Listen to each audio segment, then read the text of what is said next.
Ah, the moon. Isn't it beautiful? Hello, everybody. Welcome to the TMG channel. My name is AJ. Thanks for joining me. And as you can see by this beautiful lunar image here, that we're going to be talking about lycanthropes today. More specifically, the more common lycanthrope, which is the werewolf. Outside of Dungeons and Dragons, the werewolf was traditionally the only thing that you would be talking about if you were referring to a lycanthrope. However, in Dungeons and Dragons, there's pretty much always been a variety of lycanthropes that are available to you. Right back when the game was first invented, there was already were-bears, were-boars, were-tigers, were-wolves, and were-rats, and those are the ones that are listed in the monster manual that we have in 5th edition. However, there's also been were-badgers, were-bisons, were-seals, were-rams, were-lions, were-leopards, were-sabers, were-sloths, were-weasels, fox-women, were-sharks, were-bats. There's the greater were-rats, the devil swines. All sorts of stuff has popped up. Weird dolphins, you name it really, and it's been in a previous edition of the game, particularly 2nd edition. There was just weird spiders, weird cats. There's weird stuff everywhere. And yeah, that's been a major part of the game for a long time. Oh yeah, weird crocodiles. But in 5th edition, there's also the Were Raven, which has recently appeared in the Curse of Strahd for 5th edition. Although today I'm going to be talking about werewolves, just to keep it nice and simple. So what is lycanthropy? In Dungeons and Dragons, it's always been regarded as a disease. It's not a specific race or any such thing. It's not transmitted through the bloodline. Although you can be born with lycanthropy, much like you can pass on a disease to your children. So a werewolf is a humanoid who has contracted a disease, and the disease is magical in nature. It's a curse, and that curse gives a certain boon to the physical body, but a terrible, terrible curse to the person afflicted with it because it changes everything about their nature.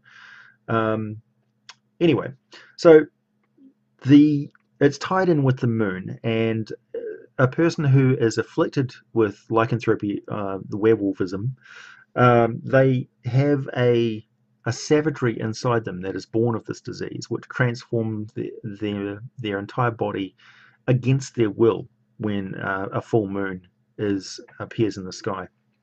When it's not a full moon, they do have some control over themselves, and they can opt to transform, shapeshift at will. But when a full moon is out, the savage nature takes over and they become the beast, and they have no real control over who they kill or what they do. They just revert to a pure primal nature. And the primal nature is chaotic evil. It's savage and murderous and psychopathic.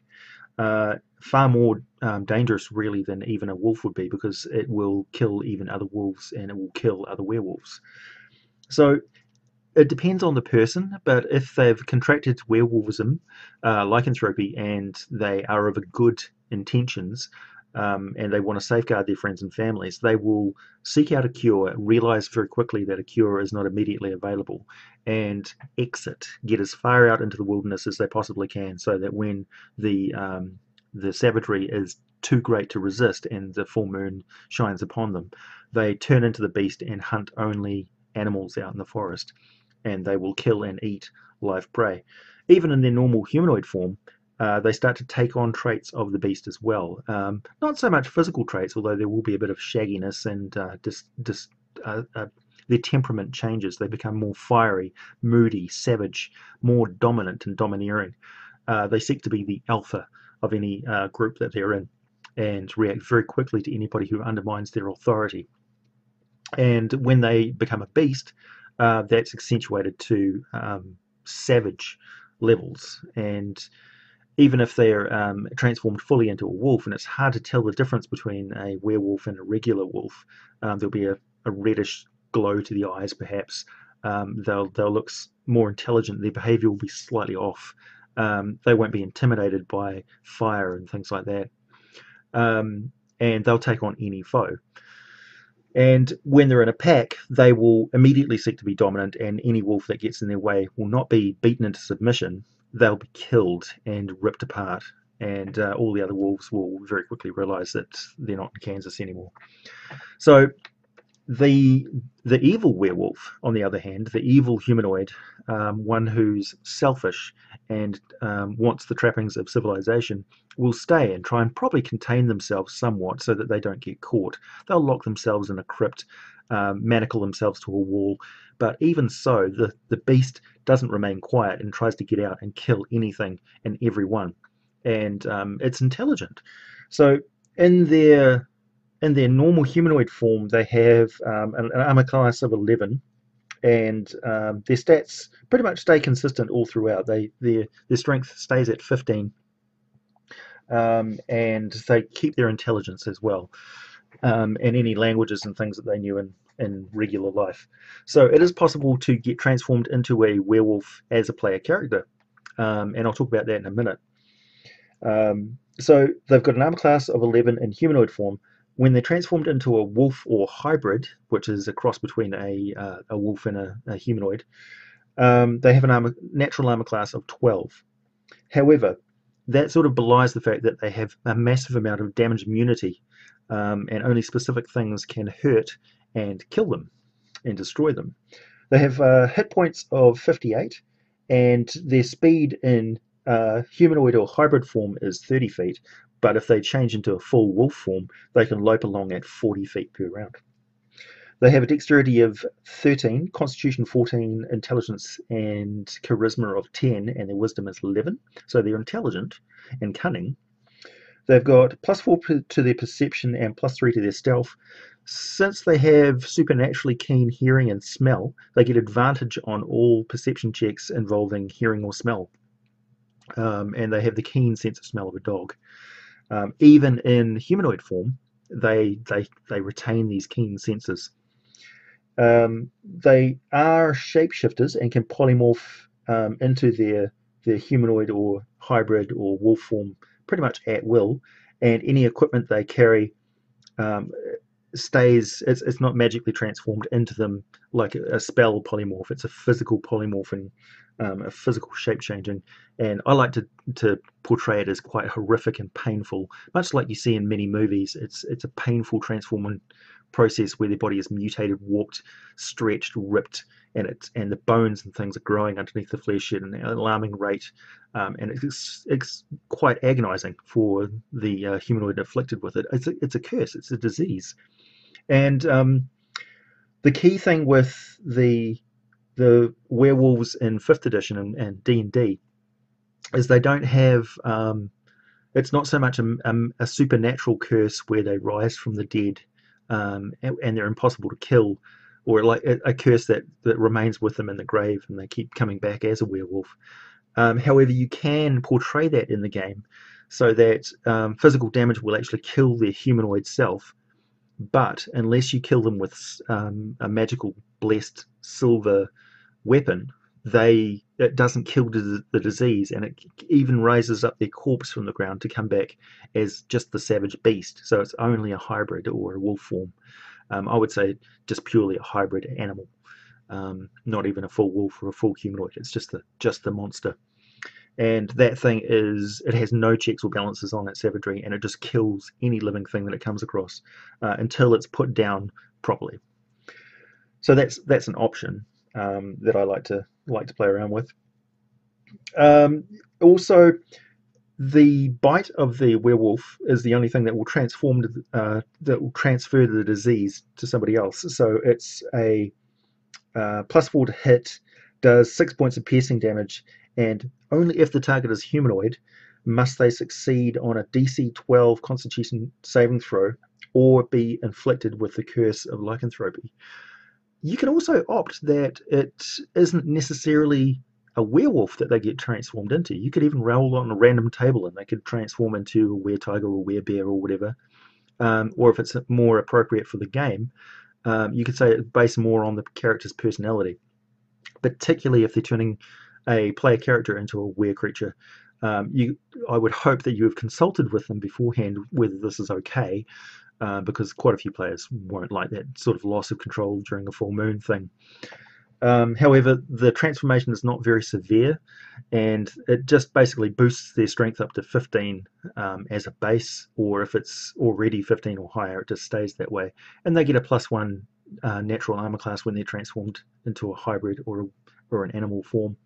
Other than that, they just have the bite and claw attacks of whatever creature they turn into, and they just retain all their other statistics, and they have that damage immunity and such. However, you must impress upon them that they are turning into a savage beast, and it will start to influence the way that they behave, and their motivations will become more animalistic as time goes on. You could also opt that it's not just the bite of a werewolf that transforms others. I like to think that a werewolf that's been around for a long time has managed to sort of contain itself, so it's a more of a carrier of the disease, whereas a brand new werewolf that's only transformed a few times, this transformation is much more savage and agonizing, and it actually shreds up the body somewhat, so that the claws burst through the skin and remained quite weepy and wounded, bleeding and savage. They don't heal up per se. It's more like shards of bone have struck through the ends of the fingers as the hand is warped and twisted into a mutated pad. And it could actually be the claw attack, which does 7 points of slashing damage normally. That could also transform somebody if they get the blood inside their wounds. So any sort of fluid that comes out of a lycanthrope would transmit the disease. Otherwise, it's just the saliva if you want to stick to the basics. So yeah, you can have a transformative disease that's quite virulent, and it could be that the disease will even cause corpses to rise from the ground unless they're killed by silvered magical weapons or silvered blessed weapons. So the interesting thing about werewolves in D&D is that bludgeoning, piercing, and slashing damage from non-magical weapons that aren't silvered does no damage to them at all.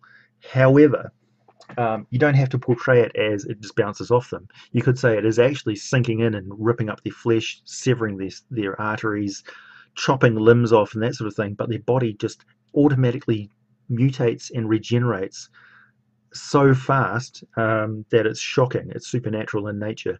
And of course, not only has the werewolf has to handle having a blade thrust straight through it, but when the blade pulls out and takes a few entrails and things with it, it has to deal with the fact that its body it twists internally and instantly seals up the wounds, which would be just as painful as having the wounds inflicted in the first place. So they're not. I mean, I'm not used to my limbs automatically reforming on my body. If I've had my limb chopped off, I don't see it instantaneously regrow. That would freak me out too. So yeah, in their savage form, of course, they probably pay less attention to that, and it just spurs on their savagery, and they will attack anyone they can, and spread the disease to anyone they can. However, they're probably much more circumspect about it when it's not the full moon and they're transformed voluntarily. They probably don't look to transform others because werewolves, unlike natural wolves, are not pack orientated. They probably don't cohabitate together very well because of that savage dominance and natural aggression of the disease. They're hyper aggressive. So a pack of werewolves would literally just tear themselves apart and carry on reforming in an endless savage battle that would leave chunks of their flesh littered everywhere. So yeah, they are pretty cool. I like the idea of coming across a non-player character who you don't realize is afflicted with this, and it's a classic sort of trope of Dungeons and Dragons where there's a murder mystery, and the person who hired you to solve it is actually the werewolf themselves. They're actually the culprit, and it's very hard to discover this. This is one of the sort of trope of the classic werewolf movie, The Wolfman, is the tragic hero who's also the villain, who through really no fault of his own has become this savage beast, and he tries to restrain himself, but circumstances conspire to let him loose on the populace when he has the least control, and he's horrified by the devastating consequences of the wolf's actions, namely murder. So I do have a soft spot for were-rats, and I'll be certainly covering them in future, along with were-tigers, boars, and bears, um, and possibly the ravens if I can get my hands on the Curse of Strahd. Um, Feel free, because it is a magical curse and a disease, and diseases do naturally mutate and have variants. Feel free to play around with the idea of the disease as a plague, not just a curse affliction that is passed from individual to individual, but something that can be unleashed upon a populace by some sort of evil necromancer or mad wizard or alchemist who's isolated the pathogen and decides to put it in the water supply or decides to dose a bunch of soldiers with it in some sort of super soldier experiment. You can go nuts with this as a dire threat. It's a disease with a intelligent and very aggressive component to it. They're not zombies, but they are extremely powerful and very resistant to damage. They can be burnt and fried with acid and things like that. But yeah, that immunity to weapon damage makes them very, very dangerous, particularly for player characters who aren't aware of that when they first get into combat with them. But you should certainly litter your D&D world with lore about the weaknesses of lycanthropes, just in case. Thanks for listening, everybody. Tune in next time.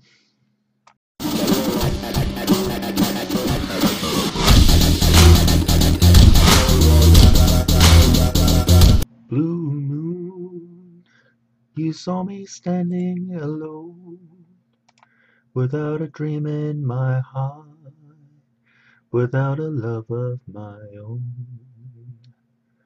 Blue moon, you knew just what I was there for. You had me saying a prayer for someone I really could care for. Thanks, Gary Gygax.